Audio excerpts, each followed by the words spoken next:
परवाच माझ्या एका पेशंटने एक आनंदाची बातमी दिली. ती फायनली कन्सीव्ह झाली होती. Pregnancy test positive. काहीच महिन्यापूर्वी हेच जोडपं माझ्याकडे आलं होतं एका फर्टिलिटी क्लिनिकच्या रेफरलकडनं, की तिला सेक्स जमत नाही. नवरा त्रासला होता. फर्टिलिटी क्लिनिकमध्ये सोनोग्राफी पण करता येत नव्हती आणि फायनली त्याचं डायग्नोसिस व्हॅजिनिसमस म्हणून केलं होतं. तिला सेक्स जमत नाही ह्याचा तिला इतका त्रास व्हायला लागला होता की त्या डिप्रेशनमुळे, त्या अँक्झायटीमुळे ती तिच्या खाण्यावरती नियंत्रण ठेवू शकत नव्हती. स्थूलता वाढली होती, लठ्ठ झाली होती. त्यामुळे त्या दोघांमधलं जे कामाकर्षण होतं ते कमी झालं होतं. हळूहळू त्यांच्या नात्यातही ते दुरावले होते. तर हे सगळं बॅकग्राऊंड घेऊन जेव्हा सेक्स थेरपी आम्ही सुरू केली आणि ते व्हॅजिनिसमसची जी कंडिशन होती ती क्युअर झाली आणि लगेचच ती कन्सीव्ह झाली. तर अशा आनंदीच्या गोष्टी खूप वेळा ऐकायला मिळतात. पण बरेच वेळा असंही होतं की नुसत्या सेक्स थेरपीनी वंध्यत्व किंवा इन्फर्टिलिटीचं सोल्युशन होत नाही. तर ह्या एपिसोडमध्ये आपण शोध घेऊया की वंध्यत्व आणि लैंगिक समस्या ह्याचा परस्पर काय संबंध आहे.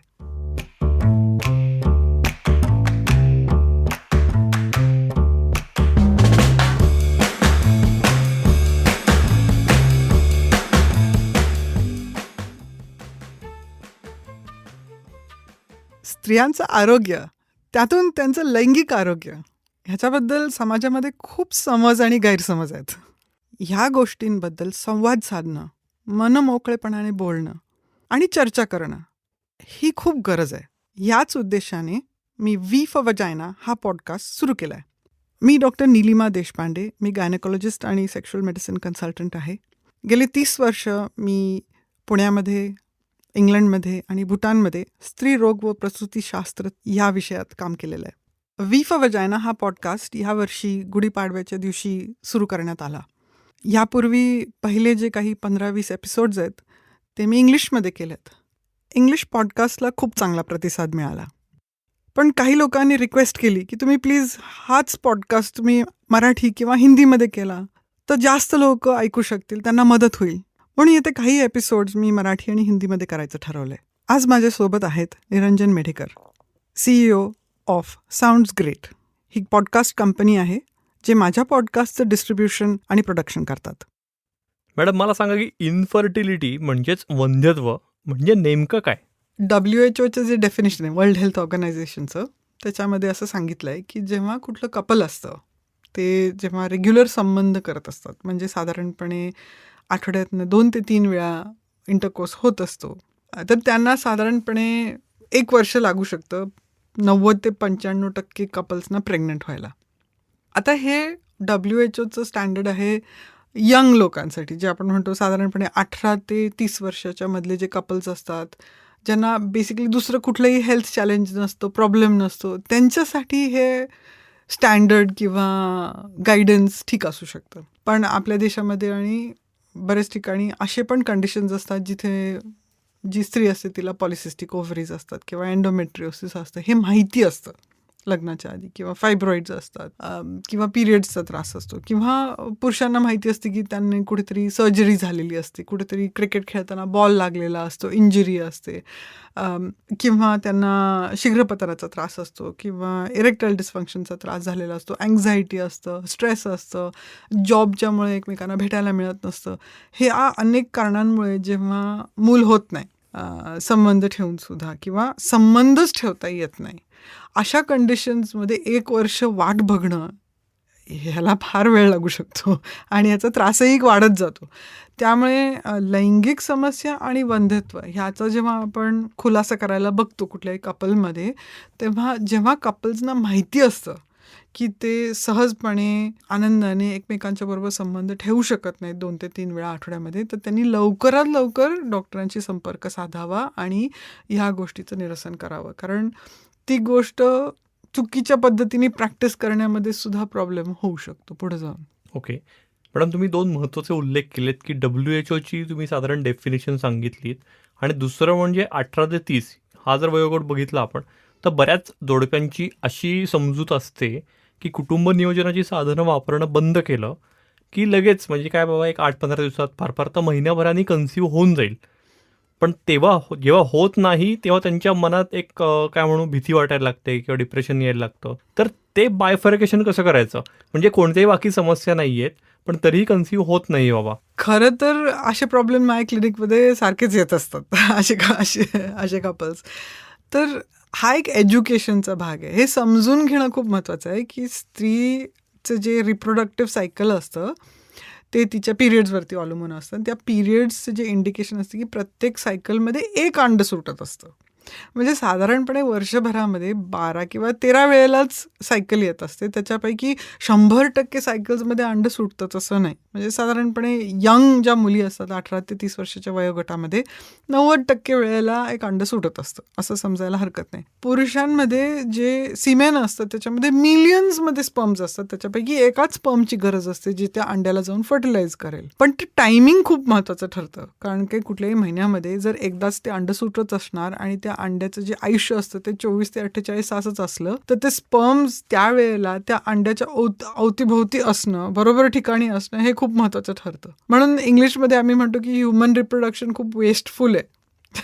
इतके सगळे मिलियन्स ऑफ स्पर्म्स पण त्याचा एकाचाच उपयोग होतो. इतके दर महिन्याला अंड सुटतं पण वर्षातनं एकच बाळ होतं. पण हे पण समजणं गरजेचं आहे की प्रत्येक सायकलमध्ये जरी कपल रेग्युलरली इंटरकोर्स करत असले तरी प्रेग्नन्सी राहायची शक्यता फक्त 25 किंवा 30% असते. ते पण खूप हायली फर्टाईल जे खूप हेल्थी कपल्स असतात त्यांच्यामध्ये. त्यामुळे नुसतं कॉन्ट्रासेप्शन बंद करणं ह्याचा अर्थ नाही की लगेच प्रेग्नन्सी राहणार आहे. आपल्याला माहिती आहे की साधारणपणे 30 ते 40% कपल्समध्ये असं होतं. त्यामुळे कपल्स काय करतात की असे एक्झाम्पल्स घेऊन स्वतःवरती स्ट्रेस घेतात. की अरे त्यांनी प्रयत्न केला आणि त्यांना लगेच कन्सीव्ह झालं, मग आम्हाला का नाही होतंय? पण हे समजून घेणं गरजेचं आहे की प्रत्येक कपल वेगळं असतं, प्रत्येकाची शरीराची ठेवण वेगळी असते, हेल्थ वेगळी असते. त्यामुळे कन्सीव्ह करायची जी क्षमता असते ती प्रत्येक स्त्रीची पण वेगळी असते आणि पुरुषाची वेगळी असते. आणि सगळ्यांचे चॅलेंजेस काय उघड कोणी सांगत नसतं. त्यामुळे आपण बाळासाठी प्रयत्न करतोय आणि साधारणपणे कॉन्ट्रासेप्शन जे काय असेल, सपोज तुम्ही पिल यूज करत असाल किंवा कॉन्डम्स यूज करत असाल, कुठलं जे साधन आहे जेव्हा तुम्ही यूज करायचं बंद करता तर तुम्ही कमीत कमी स्वतःला 6 महिन्याचा तरी वेळ द्यावा प्रेग्नंट होण्यासाठी, जर तुम्ही यंग असलात. आणि जर तुमचं वय वाढत असलं, तुमचं वय 30च्या वर असलं तर तुम्ही 6 महिन्यातही जाऊ शकता.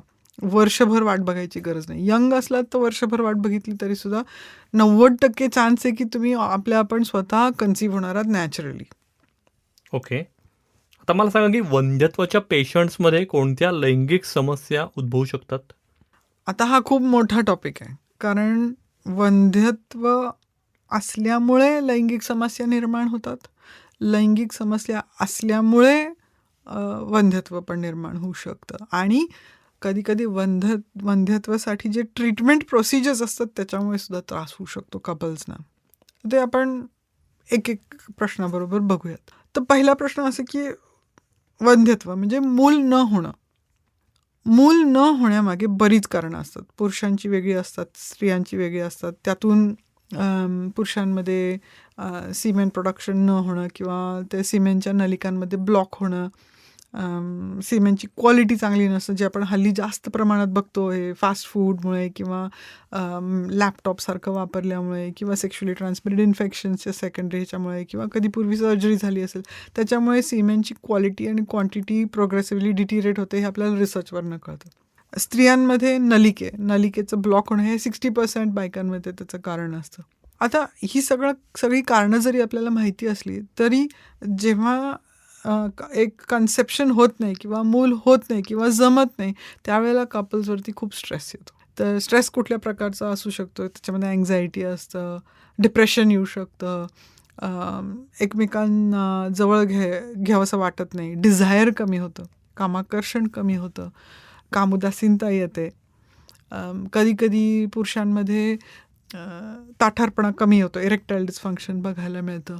बायकांमध्ये डिझायर कमी होतं, तर ते प्रयत्न करत नाहीत किंवा एंगेजमेंट कमी होतं, एकमेकांमध्ये भांडणं सुरू होतात कारण की त्याच्यामध्ये ब्लेम गेम सुरू होतं की कोणाचं फॉल्ट आहे. एस्पेशली जर वॅजिनिसमस किंवा असे जर कंडिशन्स असले आणि आपल्या देशामध्ये खूप करून जेव्हा अरेंज्ड मॅरेज होतं तेव्हा एक एक्सपेक्टेशन असते की लगेच स्त्रीनी तयार व्हायला पाहिजे संभोगासाठी, आणि तसं होत नसतं, वेळ लागतो, ते नात्यामध्ये थोडंसं इन्व्हेस्टमेंट लागते, आणि क्लोजनेस यायला, इंटिमेसी यायला थोडा कधी-कधी वेळ लागतो. पण फॅमिली खूप उत्सुक असते, की ह्यांची प्रेग्नन्सी कधी होणार, प्रेग्नन्सी कधी होणार? त्यामुळे त्या प्रेशरखाली सुद्धा नको-नको वाटणं आणि त्यामुळे दोघांमध्ये भांडणं होणं, या गोष्टींमुळे सुद्धा इन्फर्टिलिटी होते. जरी ह्याला डायरेक्टली आपण सेक्शुअल डिस्फंक्शन असं म्हणत नाही, तरी ही सगळी कारणं लैंगिक समस्येसाठी एक ग्राउंड तयार करतात, की पुढं जाऊन त्या कपलना लॉस ऑफ डिझायर होणं किंवा इरेक्टाईल डिस्फंक्शन होणं किंवा सेक्स करायला नकोसं वाटणं किंवा मग पुढे जाऊन भांडणामुळे डिव्होर्स होणं, या सगळ्या गोष्टी घडू शकतात. आणि रिलेशनशिप कॉम्प्लिकेशन्स होणं, या सगळ्या गोष्टी घडू शकतात. मॅडम, तुम्ही ब्लेम गेमचा उल्लेख केलात, तर खरोखर स्त्री जबाबदार असते का पुरुष वंध्यत्वाच्या समस्येसाठी? असा काही अभ्यास आहे का आणि त्यातनं काय दिसून येऊ शकतं?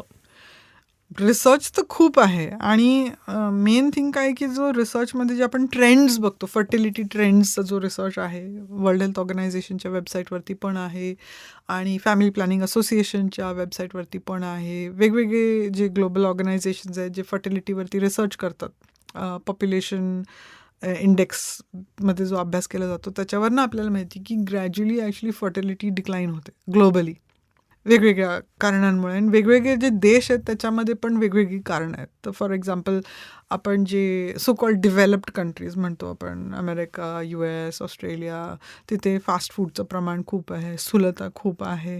तिथे मेटाबॉलिक डिस्फंक्शन म्हणजे diabetes, high blood pressure, obesity ह्याच्यामुळे आणि ह्याच्यावरचे जे औषधं उपचार असतात त्याच्यामुळे होणारे जे सेक्शुअल प्रॉब्लेम्स आहेत, म्हणजे इरेक्टाईल डिस्फंक्शन आहे, हा एक भाग आहे. पण दुसरं म्हणजे की स्पर्म क्वालिटी आणि क्वांटिटीवरती पण त्या सगळ्या गोष्टींचा इफेक्ट होतोय. दुसरं म्हणजे पॉलिसिस्टिक ओव्हरीज आहे, पिरियड प्रॉब्लेम्स आहेत. ह्या गोष्टींमुळे फर्टिलिटीचा प्रॉब्लेम येतो कारण की अंडर रिलीज होत नसतं.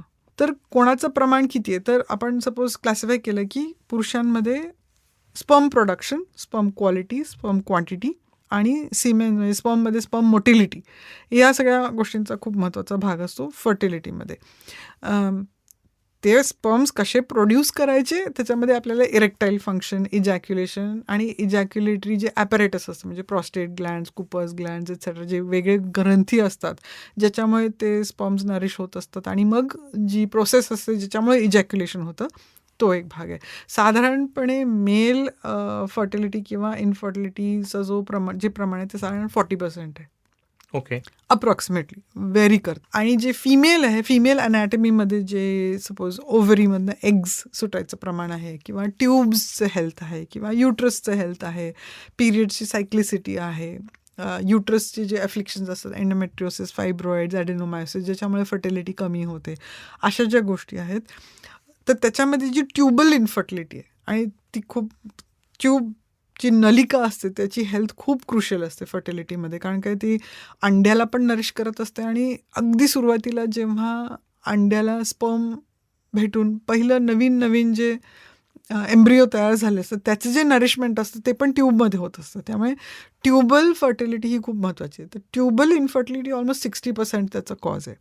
आणि असं नाही म्हणता येईल की एक किंवा दुसरंच पर्सन रिस्पॉन्सिबल आहे. तुम्ही सगळं जे सांगताय मॅडम, त्यातनं हे जाणवतंय की सेक्शुअल हेल्थ, लैंगिक आरोग्य हे खूप महत्त्वाचं आहे मूल होऊ देण्याचा निर्णय घेताना. तर या लैंगिक आरोग्याविषयी सांगाल थोडं? लैंगिक आरोग्य म्हणजे नक्की काय? तर प्रत्येक स्त्रीने आणि पुरुषाने आपल्या शरीराचं जे आरोग्य असतं, लैंगिक आरोग्य असतं, ते सांभाळायला हवं. फर्टिलिटी किंवा कन्सेप्शनच्या दृष्टीने. फक्त लैंगिक नाही तर शारीरिक सुद्धा. तर आपलं लैंगिक आरोग्य आपल्या पूर्ण शरीराच्या आरोग्यावरती पण अवलंबून असतं. फॉर एक्झाम्पल जे मी म्हणाले ना, PCOD आहे, मेटाबॉलिक सिंड्रोम आहे, ते उगाचच नाही घडलं ना. ते त्यांच्या न्यूट्रिशनवरती होतं किंवा ते किती व्यायाम करतात, त्यांचं काम किती बैठं असतं. आज ITच्या जगामध्ये लोक 12-12 तास एका खुर्चीत बसून असतात, हालतच नाहीत किंवा मांडीवरती लॅपटॉप घेऊन काम करतात. तर ह्या सगळ्या गोष्टी त्यांच्या ओव्हरऑल आरोग्यावरती तर परिणाम होतच असतो, कारण काय ते फिट नसतात.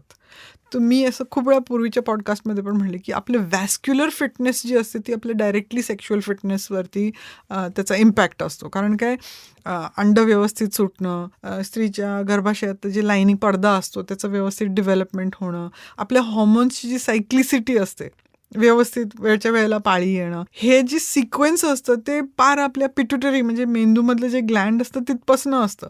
एक पिनियल ग्लँड पण असतं जे दिवस आणि रात्र ह्या सिक्वेन्सला ओळखतं. आजकाल आपल्याकडे LED लाईट्स आहेत, सगळीकडे भरभरून उजेड असतो कायम 24 तास. अंधारच होत नाही आपल्या जगामध्ये. हं. तर आपल्या ज्या शरीराला इतक्या शेकडो वर्षांची जी सवय असते दिवस आणि रात्रीची, जे आपल्या हॉर्मोन्सला मॅनेज करतं, ते आपण घडूच देत नसलं तर त्या हॉर्मोन्सवरती परिणाम होणारच आहे. मग ओव्हरऑल जर आपलं शारीरिक आरोग्य बरोबर नसलं, आपलं थायरॉईड ग्लँड ठीक कामं करत नसली, आपलं पॅनक्रियाज नीट काम करत नसलं, आपल्याला डायबिटीसचा आजार झाला, आपलं फॅटी लिव्हर झालं, आपल्या ओबेसिटी, आपल्या पोटाचा घेर 35 इंचापेक्षा जास्त झाला, तर ह्याचा परिणाम आपल्या हॉर्मोन्सवरती असतो आणि आपले हॉर्मोन्स ठीक नसले तर पाळी नियमितपणे येणारच नाही आहे. पाळी नियमित नसली ह्याचा अर्थ अंडाशयामधनं अंड नीट सुटत नाही. जर अंड नीट सुटत नसलं तर मग कन्सेप्शन कसं होणार? तर नुसतं लैंगिक आरोग्य नाही तर पूर्ण शारीरिक आरोग्य जपणं खूप महत्त्वाचं आहे. त्याच्यामध्ये एक गोष्ट महत्त्वाची जी आपण जगभर बघतो ती म्हणजे सेक्शुअली ट्रान्समिटेड इन्फेक्शन्सची. जितकी लिबरेशन वाढतंय सेक्समध्ये, कोणाबरोबर कधीही केव्हाही सेक्स करता येतं. पण ते करावं का नाही करावं आणि कसं करावं आणि त्याच्यासाठी काय प्रिकॉशन्स घ्यायला पाहिजेत हे समजून घेणं प्रत्येक स्त्री आणि पुरुषाची स्वतःच्या शरीराला सांभाळायची जबाबदारी आहे. कारण की एकदा ते इन्फेक्शन झाले, एस्पेशली स्त्रीमध्ये, जर क्लॅमिडिया किंवा गॉनरिया असे जेव्हा इन्फेक्शन्स होतात किंवा TB सुद्धा आपल्या देशामध्ये TB खूप कॉमन आहे, तर नलिकेला डॅमेज होणं किंवा अंडाशयाच्या भोवती खूप फायब्रोसिस होणं किंवा पिशवीच्या आतला जो पडदा असतो तो डॅमेज होणं, ह्या गोष्टी एकदा घडल्या की मग त्याला रिव्हर्स करणं खूप कठीण जातं. तसंच पुरुषांमध्ये सुद्धा गॉनोरिया झाल्यामुळे किंवा इतर कुठले इन्फेक्शन झाल्यामुळे जेव्हा ब्लॉकेजेस होतात, त्याच्यामध्ये मग पुढे सर्जिकल अप्रोच घेतल्याशिवाय आपल्याला ते शुक्रजंतू मिळत नाहीत फर्टिलिटीसाठी. मग त्यामुळे मग IVF करणं, ICSI करणं असे जे प्रोसिजर्स, ॲडव्हान्स प्रोसिजर्स आहेत फर्टिलिटीसाठी, मग तिकडे मग वळसा घ्यायला लागतो फर्टिलिटी ट्रीटमेंटचा. त्यामुळे स्वतःचं लैंगिक आरोग्य जपणं, कॉन्डोम्स यूज करणं, आपलं शारीरिक आरोग्य जपणं, न्यूट्रिशन, एक्सरसाइज, आपलं डे अँड नाईट रिदम, वेळेवरती झोपणं, वेळेवरती उठणं, आपल्या एकूण डाएटमधली जी साखरेचं प्रमाण आहे, कॅज्युअल जे प्रोसेस फूड आहे, जे Coca Cola, Thums Up, Sprite, Pepsi, Maaza असे जे ड्रिंक्स आहेत जे खूप शुगरमध्येच बनलेले आहेत किंवा खूप तळलेले पदार्थ खाणं, पॅकेज्ड फूड्स खाणं, हे टाळणं किंवा स्मोकिंग आणि अल्कोहोल, ड्रग्ज ह्याचं जे एक्सपोजर आहे त्याच्यामुळे जे डॅमेज होत असतं आपल्या ब्लड वेसल्सला, आपल्या हेल्थला, त्याच्याबद्दल प्रिकॉशन्स घेणं आणि मग पुढे जाऊन तर स्वतःच्या शरीराची ओळख घेणं की आपल्याला सेक्शुअली अराउज्ड राहायला, एंगेज्ड राहायला, इंटरेस्टेड राहायला आपल्याला काय काय अभ्यास करायची गरज आहे स्वतःच्या शरीराची आणि लिटरेचरची. ह्या दोन्ही गोष्टींमध्ये सुद्धा लैंगिक आरोग्याचा भाग असतो. तुम्ही म्हणलात तसं मॅडम फर्टिलिटी ट्रीटमेंटचं पण प्रमाण वाढतंय, अनेक कपल्स अप्रोच होतात, पण फर्टिलिटी ट्रीटमेंटमुळे कोणत्या लैंगिक समस्या उद्भवू शकतात? ॲक्च्युली हा एक खूप मोठा टॉपिक आहे. कारण एका कपलचं एक्झाम्पल सांगते. परवाच एक कपल आले होते. त्यांच्या लग्नाला साधारण 3 महिने झाले होते आणि त्यांना घाई आहे. आम्हाला आत्ताच बेबी हवं आहे. म्हटलं, अहो पण बेबी तयार करायला आणि बेबी व्हायला 9 महिने तर लागतात ना. तुम्हाला कन्सीव्ह व्हायला थोडा तरी वेळ द्यायला पाहिजे. तुम्ही एकमेकांना आत्ताच कुठं ओळखायला लागलं. नाही म्हणे, आमच्या फॅमिलीचं खूप प्रेशर आहे, आम्हाला लगेच बेबी पाहिजे. खूप समजावून सांगितलं तर नाही ते इन्सिस्टच करत होते. तर अशा वेळेला काय होतं की ते डायरेक्टली फर्टिलिटी क्लिनिकला अप्रोच करतात. फार कमी कपल्स आहेत तसे माझ्यासारख्या डॉक्टरकडे येऊन प्रश्न विचारायला आणि त्याची उत्तरं ऐकायला थोडासा पेशन्स असतो. ज्या लोकांना घाई असते, आज तर काय सगळ्या गोष्टी कमर्शियलाइज झालेल्या आहेत. त्यामुळे कुठलंही कपल कुठल्याही फर्टिलिटी क्लिनिकला डायरेक्टली जाऊ शकतं. असं काही स्क्रीनिंग नसतं की कोणी कुठल्या कपलनी कुठल्या फर्टिलिटी क्लिनिकला कधी जातात आणि मग ट्रीटमेंट सुरू होते. तर ट्रीटमेंटमध्ये बरेच असतात ना गोष्टी. इन्व्हेस्टिगेशन असतं, मग बाईसाठी, पुरुषासाठी सिमेन अनालिसिस असतं, बाईसाठी लॅप्रोस्कोपी असते, टेस्ट्स असतात, सोनोग्राफी असते आणि मग पुढे जाऊन ठरले आम्हाला लगेच. आणि काही कपल्सचं तर डिमांड असते, नाही आम्ही आता, माझा नवरा आहे ना तो आता दुबईला जाणार आहे, सगळे आता इंटरनॅशनल ट्रॅव्हलवाले आहेत, तर आम्हाला सेक्स करायलाच वेळ नाही आहे, तर तुम्ही त्यांचं स्पर्म जपून ठेवा आणि माझं पुढचे 3 महिने माझ्यासाठी ते इंट्रायुट्राइन इन्सेमिनेशन करा किंवा आम्हाला IVFचंच बेबी पाहिजे. पैशाची कमी नाही आहे, मोठमोठे जॉब्स आहेत, इंटरनॅशनल पगार आहेत. प्रॉब्लेम असा होतो की सेक्स आणि प्लेजर हे एन्जॉयमेंटसाठी जे असतं आणि जे बेबी त्या एन्जॉयमेंटमधनं, त्या हॅपीनेसमधनं आणि प्लेजरमधनं कन्सीव्ह होतं, त्याचं नेचर किंवा त्याचं जे कन्सेप्शन असतं, त्याचा जो आनंद असतो तो वेगळाच असतो. जे कृत्रिम दृष्ट्या कन्सीव्ह केलं जातं आणि जे स्ट्रेसखाली ते केलं जातं, त्याचं एन्व्हायरमेंट पण वेगळंच असणार आहे.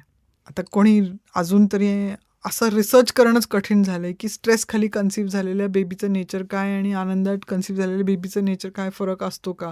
पण नाहीतर मग आपल्या जुन्या हिंदू लिटरेचरमध्ये गर्भसंस्कार हा प्रकार कधी कोणी डिस्कवरच नसतं केला, जर असं घडत नसलं असतं तर. तर म्हणायचं असं की जी प्रोसेस आहे फर्टिलिटी ट्रीटमेंटची, त्याच्यामध्ये इंजेक्शन्स आहेत, औषधं आहेत, रेग्युलर सोनोग्राफीचे अपॉइंटमेंट्स आहेत, त्याला यायच्या जायच्या धावपळी आहेत, रात्र आपण आता प्रेग्नंट झालो का, अरे आता पिरियड आला, त्याच्यामुळे जे येणारं नैराश्य आहे आणि किंवा जे एम्ब्रिओ स्टोअर केले ते काही जगतात, काही जगत नाही, त्याची क्वालिटी काय आहे, ह्याचा जो स्ट्रेस आहे, प्लस फर्टिलिटी ट्रीटमेंट काही स्वस्त नाही आहे, त्याच्यावरती खर्च होणारा जो आपण कष्टाने कमवलेला पैसा असतो ते आपण देतो आणि तरी आपल्याला रिझल्ट मिळत नाही. ज्यांना लगेच रिझल्ट मिळतो ते वेगळी गोष्ट आहे, पण फर्टिलिटी शेवटी तुमच्या शरीरावरती एक नॅचरल गोष्ट घडणारी एक स्थिती आहे आणि नुसतं प्रेग्नंट होऊन उपयोग नाही ना. ते बेबी तुम्हाला डिलिव्हरीपर्यंत 9 महिन्यापर्यंत हेल्थी प्रकारे कॅरी करण्यासाठी जे रिक्वायरमेंट आहे ती असतेच. तुम्ही किती अनहेल्थी असलात आणि मग तुम्ही कन्सीव्ह केलं तरी तुम्हाला त्या प्रेग्नन्सीमध्ये त्रासच होणार आहे. पण काय होतं की टाईम्ड इंटरकोर्स, म्हणजे आता ऑव्ह्युलेशन झाले, जाऊन इंटरकोर्स करा. मग अनेक वेळा असं बघायला मिळतं की असं सांगितलेलं जेव्हा असतं की जाऊन तुम्ही इंटरकोर्स करा, मग लिंगाला ताठारपणा येत नाही, इजॅक्युलेशनच होत नाही. पण मग इजॅक्युलेशन झालं तर मग समाधान मिळत नाही, अशा गोष्टी घडायला लागतात. मग दोघांमध्ये मग प्रेग्नन्सी राहिली नाही की मग भांडण, मग एकमेकांवरती ब्लेम गेम, गिल्ट, शेम. पण स्वतःच नाही तर फॅमिलीचं सुद्धा, अरे इतके पैसे खर्च करतात, 3 IVFचे सायकल झाले, अजून मूलबाळ झालं नाही, असं कसं नाही झालं, तुझ्यातच काहीतरी दोष असणार. समजूनच नाही घेणं की ॲक्च्युली प्रेग्नन्सी राहणं किंवा न राहणं ही जी नॅचरल गोष्ट असते त्याच्यामध्ये पण काही अशा गोष्टी आहेत ज्याचं अजून आपण डिस्कव्हरी केली नाही. किती जरी फर्टिलिटी ट्रीटमेंट ॲडव्हान्स्ड असली तरी त्यातून काही ट्रीटमेंट्स असतात. फॉर एक्झाम्पल ऑव्ह्युलेशन इंड्युसिंग ड्रग्ज आपण म्हणतो, त्याचे साईड इफेक्ट्स पण असतात. मग त्या स्त्रीला त्याचा त्रास होणं, दुखणं, पोटात दुखणं किंवा सूज येणं अंगावरती, अशा गोष्टी पण घडत असतात. मग त्यावेळेला सेक्शुअल सॅटिस्फॅक्शन बाजूलाच राहतं ना. मग फक्त मूल झालं का नाही झालं हेच तेवढं त्या नात्याचं बॉटम लाईन ठरते. मग ते नातं आपण जे प्रॅक्टिस करतो ते आपल्याला मिळतं. आपण नात्यामध्ये जर भांडण, तणतण, एकमेकांवरती ब्लेम करणं, शेम हे जर प्रॅक्टिस करत असलं तर ती आपली सवय होऊन जाते एकमेकांशी इंटरॅक्ट करायची. आणि ते काय आपल्या लैंगिक आरोग्यासाठी ते काय हेल्थी नसतं. कारण की आपण पूर्वी पण बघितले, जेव्हा सेक्स हे प्लेजरसाठी असतं, जेव्हा आपण ते कामाला लावतो तेव्हा त्याच्यातली सगळी मजा जाते. आणि बरेच वेळा इन्फर्टिलिटी ट्रीटमेंटमध्ये हेच होतं की सेक्स हे एक काम एक फनी आहे ना की त्याचं नाव पण काम ठेवलंय. ते काम होऊन जातं, पण कुठली गोष्ट जेव्हा काम होते तेव्हा आपल्याला ती करावीशी वाटत नाही. त्यामुळे डिझायर डिसऑर्डर्स पण यायची शक्यता असते. मग ते करावंसं न वाटणं, त्याच्यामध्ये आनंद न येणं, आकर्षण न वाटणं, या सगळ्या गोष्टी घडत असतात. आणि ॲक्च्युली ह्याचा लाँग टर्म इफेक्ट असाही होऊ शकते, प्रेग्नन्सी जरी राहिली तरी एवढ्या सगळ्या त्रासांनी प्रेग्नन्सी राहिली तर माझ्याकडे असे पण कपल झाले की तो पुरुष म्हणतो की ती एकदा प्रेग्नंट झाली ना तर मला ते नकोसंच झालं.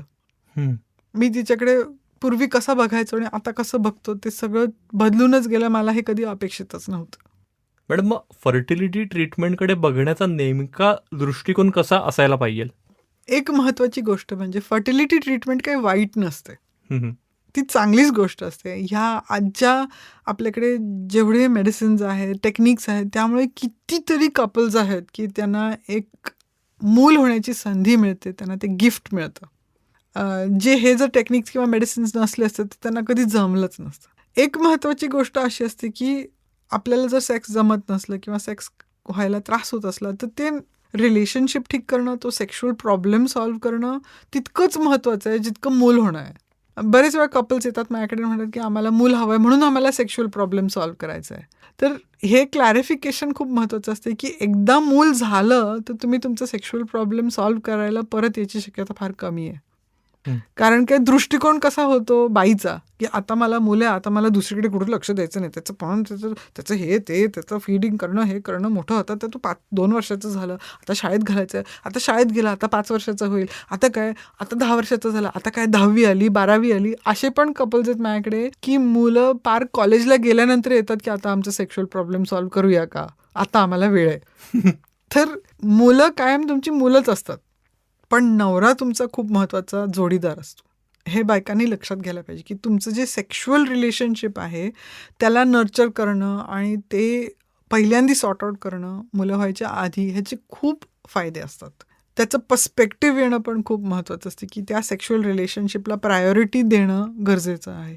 ती सेक्शुअल रिलेशनशिप, त्याचं जे इंटिमेसी आणि क्लोजनेस असतं, त्याच्याकडे लक्ष देणं खूप महत्त्वाचं आहे. ते सॉल्व्ह करून फर्टिलिटी क्लिनिककडे अप्रोच करणं कम्प्लिटली नॉर्मल आहे. काही कपल्सना असं होतं, की ते फर्टिलिटी क्लिनिकपर्यंत पोहोचतात कारण काही डायग्नोसिसच झालेलं नसतं. फॉर एक्झाम्पल, एक रिसेंटली कपल आलं होतं, की त्याला इरेक्टाईल डिस्फंक्शन म्हणजे लिंगाचा ताठारपणाचा प्रॉब्लेम होता आणि तिला सो कॉल्ड वॅजिनिसमसचा प्रॉब्लेम होता, की सेक्स करायला गेले की खूप दुखत होतं आणि त्यांना आता प्रेग्नन्सी हवी होती. त्यांच्या लग्नाला 3 वर्ष होऊन गेली होती, तरी त्यांना सॉल्व्ह करायला जमत नव्हतं. तपासल्यावरती लक्षात आलं, की पुरुषांची जी पेनिस असतं, त्याची जी कातडी असते, ती त्याची खूप टाईट होती. त्याला लघवी करताना तिथे फुगा येत होता. पण त्याला कधी लाज वाटल्यामुळे त्याला कधी कोणाला सांगावंसं वाटलं नव्हतं आणि अंधारात सेक्स केल्यामुळे तिलाही कळलं नव्हतं, की ह्याला हा प्रॉब्लेम आहे. तिचा प्रॉब्लेम असा होता, की वजायनामध्ये पडदा होता. त्या पडद्यामुळे ना ते फिंगरिंग करू शकत होते, ना सेक्शुअल एक्सप्लोरेशन करत होते. पण ते घाबरल्यामुळे, की आपल्याला काय होतं हे कळत नाही आणि कोणाला विचारायचं हे माहिती नाही, ह्याच्यामुळे त्यांनी 3 वर्ष गमावली. तर मला असं वाटतं, की असं जेव्हा आपण पॉडकास्ट करतो किंवा इन्फॉर्मेशन शेअर करतो, तर कपल्सनी अवेअर व्हावं, हे जाणून घ्यावं, की आपल्याला जर सेक्स 6 महिन्याच्या आत जमत नसलं किंवा आपण त्याचं कारण शोधून काढू शकत नसलो, तर त्यांनी डॉक्टरांकडे जावं, कारण शोधावं आणि डॉक्टरांनी त्यांना तपासावं. कारण की हे जे कपल होते 2 डॉक्टरांकडे जाऊन आले होते, पण कोणी त्यांना तपासलं नव्हतं. तपासणं खूप महत्त्वाचं आहे आणि तिथे लाजू नये. तपासून घेण्यासाठी खूप लोकं लाजतात, की अरे च्या ते डॉक्टर आपल्याला तपासतील. लाजायची गरज नसते. उलट तपासून घेण्यामध्ये तुम्हाला फायदाच असतो. असे काही छोटे-मोठे अॅनाटॉमिकल प्रॉब्लेम्स असले तर ते सॉल्व्ह केल्याने तुमचा प्रॉब्लेम सॉल्व्ह होऊ शकतो. ही छोटी गोष्ट आहे. आणि हल्ली तर सर्कमसिजन आपण जे म्हणतो, सर्जरी आहे पुरुषांसाठी किंवा स्त्रियांसाठी. हायमेनचा जो प्रॉब्लेम आहे किंवा वजायनल सेप्टमचा जो प्रॉब्लेम आहे, तो असा खूप मोठा नाही आहे सॉल्व्ह करण्यासाठी. आपल्याकडे सगळे तंत्रज्ञ अवेलेबल आहेत या गोष्टींना ॲड्रेस करायला. आता तेच कपल गेल्या 2 आठवड्यात व्यवस्थित सेक्स करतायत. तर म्हणायचं तात्पर्य असं आहे, की फर्टिलिटी ट्रीटमेंट ही वाईट नाही आहे. बरोबर तुम्हाला डॉक्टरांकडे जाऊन तपासणं खूप गरजेचं असतं, की आपल्याला प्रॉब्लेम काय आहे. जास्त वेळ वाया घालवू नये, त्यातूनही घाई पण करू नये. आपल्या फॅमिलीच्या प्रेशरखाली आधी मूल हवं आहे, मग आमचं करिअर आणि फायनान्स आणि सेक्स बघू, अशा दबावाखाली सुद्धा येऊ नये. आपलं नातं एकमेकांशी आहे, ते आयुष्यभर पुरणार आहेत. मुलं आयुष्यभर पुरतील किंवा नाही पुरतील माहिती नाही. तर स्त्रियांनी आपल्या पार्टनरकडे, आपल्या नवऱ्याकडे जरूर लक्ष द्यावं. आणि जेव्हा तुम्ही फर्टिलिटी ट्रीटमेंट घ्यायला जाता, तेव्हा लक्षात घ्यावं, की ही गोष्ट स्ट्रेसफुल असते. प्रत्येक फर्टिलिटी क्लिनिकमध्ये काउन्सिलर असतो. त्याची मदत घेणं अपेक्षित असतं. तर तुम्हाला काही स्ट्रेस होत असला, काही ताणतणाव भासत असला, तर तुम्ही काउन्सिलिंग जरूर घ्यावं. आपल्या रिलेशनशिपला प्रेग्नन्सीसाठी सॅक्रिफाईस करू नये. रिलेशनशिप नेहमी जपावं, काळजी घ्यावी एकमेकांची, एकमेकांकडे प्रेमाने आणि करुणेने आणि कंपॅशननी बघावं. कधीही प्रेग्नन्सीमध्ये दोघांचा हात असतो. एकाचा फॉल्ट कधी नसतो, हे लक्षात घ्यावं. आणि शेवटी प्रेग्नन्सी राहणं आणि ती टिकवणं आणि 9 महिन्यानंतर एक हेल्थी बाळ जन्माला येणं, हे एक मिरेकल असतं, एक गिफ्ट असतं, हे लक्षात घ्यावं. हे प्रत्येक गोष्टीसाठी एक आर्टिफिशियल सोल्युशन असतंच असं नाही. Thank you so much doctor. वंध्यत्व, इन्फर्टिलिटी याच्यासंबंधी खूप सारे गैरसमज आहेत आणि त्याचे उपचार किंवा त्याचे सिम्पटम्स, काय काळजी घ्यावी, लैंगिक आरोग्य म्हणजे मुळात काय, ते कसं साधावं, त्याच्यासाठीच व्यायाम, आहार हे सगळं कसं महत्त्वाचं आहे, वजन नियंत्रणात ठेवणं का आवश्यक आहे, अशा खूप साऱ्या गोष्टींना आणि त्यात परत तुमच्याकडे येणाऱ्या पेशंटची काही उदाहरणं त्याची जोड देत तुम्ही हे खूप छान एक्सप्लेन केलं सगळं. मला खात्री आहे आपल्या श्रोत्यांना यातनं खूप नवीन इन्साईट्स या मिळालेल्या आहेत. सो श्रोत्यांपैकी कोणाला डॉक्टरांना, डॉक्टर निलिमांकडे यायचं असेल ट्रीटमेंटसाठी, तर ते नक्की त्यांची अपॉइंटमेंट घेऊ शकतात. त्यांना थेट भेटू शकतात, संपर्क साधू शकतात. त्यांचा व्हॉट्सॲप नंबर या एपिसोडच्या डिस्क्रिप्शनमध्ये त्यासाठीच आम्ही देतो आहे. सो भेटूया नेक्स्ट एपिसोडमध्ये अशाच आणखी एखाद्या महत्त्वाच्या आणि दुर्लक्षित विषयावर चर्चा करण्यासाठी. This podcast is for general information purposes only. It does not constitute the practice of medicine, nursing, or other professional healthcare services, including the giving of medical advice. No doctor-patient relationship is formed. The use of this information and the materials linked to this podcast is at the user's or listener's own risk. The content on this podcast is not intended to be a substitute for professional medical advice, diagnosis, or treatment.